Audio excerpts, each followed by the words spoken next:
And all right, y'all have been beating down my inbox, so I'm going to do this story time about that school, and I'm going to try to make this as quick as possible. So, I was a long-term dance sub at Sanders Clyde, and everything was cool. Everything was cool until the boiled egg came back. So, the characters in this, we have the boiled egg, who is the music teacher, Crimson Chin, the theater teacher, Rango, the behavior specialist, and Bad Baby, the first grade teacher. All of these characters are important to this story. So like I said, when school first started, everything was cool. I did my first performance with the kids, which was Thriller. After that, we did the Christmas performance. And that's when the boiled egg returned back from her maternity leave. So keep all of this in mind. Nothing went south until that lady came back. So when the boiled egg returns back, she thinks I want to steal the Crimson Chin away from her as being her work best friend. I don't hang out with y'all outside of school. At 3 o'clock, I don't know y'all. Y'all don't know me. That's just how I like to keep it pushing. So we had a performance, the holiday performance, and the students had to ride the bus to Burt. Like I said, I'm a long-term sub, so technically, there's no paper sign, I don't have to ride the bus. So I drove my car, and because I was picking my mom up. So I got there. So after the performance was over, the Crimson Chin. Now remember, any dog who bring a bone is going to take a bone. So the Crimson Chin was like, yeah, boiled egg reported you to the principal because she said you didn't ride the bus. Mind you, I beat my students to Burke, met them at the bus. I beat them back to Sanders Clyde to meet them at the bus and made sure all of them got to their parents and they were where they were supposed to be. No problem. Even spoke to the principal after that. So boiled egg ran back and told. So the boiled egg did a lot of underhand things that I don't know about. Like she went on this whole campaign talking about me to other people in the school who all came back. Because once you work in the schools, you realize it's just a big cesspool of mess. But yeah, they were just like, oh, she's saying this about you, and pretty much she wants to know why you're here. You're not certified, and she just really couldn't believe that I was great at doing what I was doing, and yeah, like fabulous in everything that I do. But and you know, I would always be dressed nice. Like she would always wear these jazz pants. Like they just started to get really personal with me when I did not want to be personal with them. And like I never said I'm Chris Kalen. You know, I went by my last name at that school because I don't need y'all looking me up on socials and finding me on socials. None of that. So like I said, she kept talking about me wanting to invite me to her classroom to have a one-on-one. You're not the head of the department. I don't have to do that with you. Whatever we discuss in our meeting, we discuss, but as far as one-on-ones with you, I don't have to do that. And like literally that ate her up. So I was like, you want to have a meeting with me? Bet. I'm gonna set a meeting up with the principal so we all can have a discussion. So what really triggered me wanting to have the meeting, the Crimson Chin was just like, yeah, she's trying to figure out how much you make. And she was like, we don't have a budget for you. So when you start to mind your business about my bread, now we got a problem. So when I went up to the principal, I was just like, you know, is boiled egg an admin? Because, you know, she wants to know how much I'm getting paid. I knew damn well she wasn't an admin, but I wanted the principal to know that she's doing way too much. So we have the meeting, you know, I lay out my grievances, why I feel the way I feel about her. And at the end, I was like, look, I said, we're not going to be friends. I'm not about to go out to Starbucks with you, but you know, like I don't have an issue working with you. Stuck my hand out to shake her hand. After that, they had a faculty meeting. I don't have to stay at faculty meetings because I was a sub. I'm sitting on my couch. I get text messages from Crimson Chin. Oh, you fake as you got me you being messy, spreading lies. And I'm like, whoa, what happened here? So pretty much, which I thought was a closed meeting, she went back and told Crimson Chin what was said in the meeting, but I didn't. So one thing you don't know about me, I don't do all that texting back and forth. So I call her and she's just like, yeah, Peter said you talked about me in the meeting. I'm like, but you did say those things. Like, I'm not making this up. So anyway, she going off, hang up on me. Boom. All right, bet. So this is where Rango comes into play. So I call Rango and I'm like, yeah, she just went off on me. And I'm like, bet. I say it's going down tomorrow. So when I said that, I had all intentions of cursing her ass that following day. So the principal puts me, her, and boiled egg in a group chat. And because I call the principal and I'm telling her what the hell is going on. And so she's like, we're going to have a meeting. I'm trying to speed this up. So we're going to have a meeting.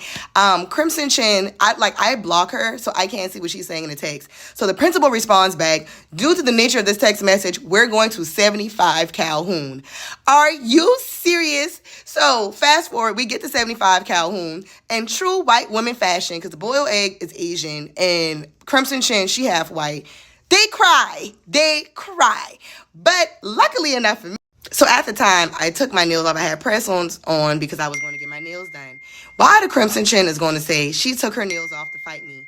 That, out of everything she said, that was the only thing that pissed me off in the meeting because, baby, you have never been important enough for me to take off my $80+ nails. Are you crazy? So after that, I take off for like 2 days because it was a Friday. So I took off, and then that Monday was President's Day. So I get back Tuesday. I don't say nothing to them people. Go and do my job.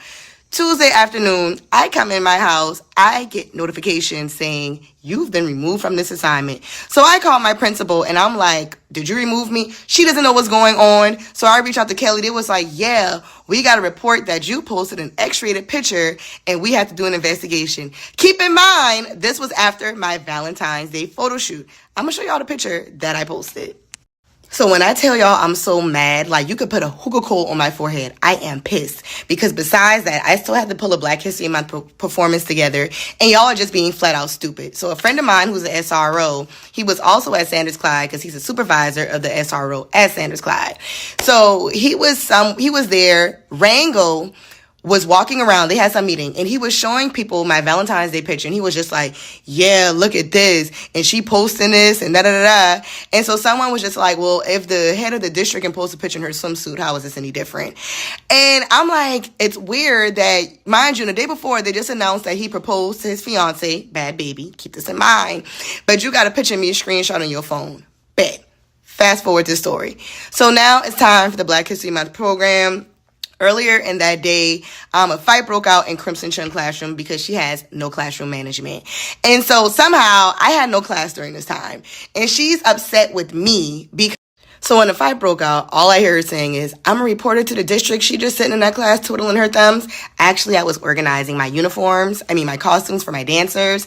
But like, this is not my fault. So anyway, went up to the assistant principal and I was like, hey, like after everything that I've been through, like these people don't report me falsely saying I'm posting X-rated pictures on my socials. Like I'm not even that type of person. Like I liked nothing about that. And as much as I love those students and as much as I want to finish out the year, I was going to do something to them people. So I told the principal, I was like, this performance is going to be my last performance. This is going to be my last day here. Bye. So like after that, when I went back to the classroom, I started pulling my stuff down, everything I got in this corner, all my dance posters, and I started packing up my room because I'm done here. So practicing after school, because mind you, when they submitted that picture, I got suspended for 4 days without pay, like playing with my money.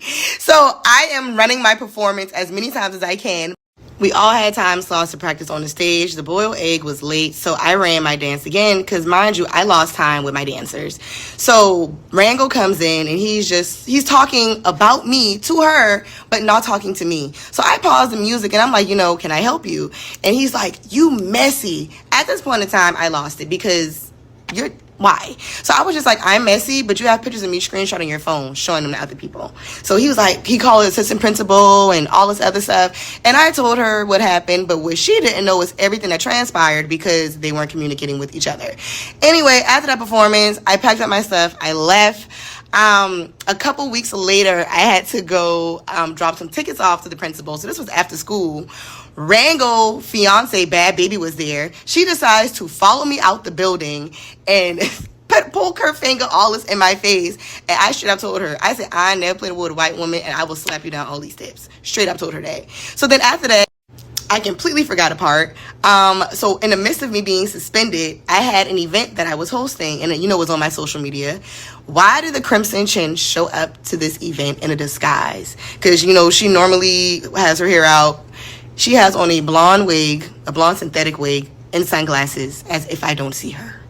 And I was just like, at this point in time, everyone's insane. So I called the principal and I let her know. All right, cool. So fast forward to Bad Baby coming at me outside the building. So after she does that, I went back. I tell the principal what happened. I tell her to run the cameras. And to end the story, I went and I pressed charges. I filed a police report for stalking and harassment because I am sick of y'all. Leave me alone. It took me, 7-8 parts to get to this. Do not befriend people from your job. Block them on your social media. And you know how all of this started? Because like I said, I never revealed that I was Chris Kalin. But when HBCU Times did an article of me, and for Black History Month, we had to So like I said, this happened between January and February. So because it was Black History Month, they wanted us to decorate our doors with HBCUs. Obviously, I'm going to do my HBCU. And at that time, HBCU Times just did an article on me. So that's what I placed on my door. Should have never done that. Everything went after that. And you know what sucks out of all of that? Like, I practically helped plan HBCU weeks, like HBCU week at that school. I went into my contacts to get people to come and speak to these kids. And because of all of that foolishness, when I got suspended, I missed all of the events. I missed all of the speakers. And I will say that did hurt my feelings. So I don't know. Keep your resources to yourself. Don't befriend these people at your jobs because they're crazy. They may seem like they're for you, but deep down, they be envious. And they may not be envious at that time, but it's something about you and seeing how your light shines that just burns them up and they can't handle it. And they'll do everything they can to destroy you. So, yeah.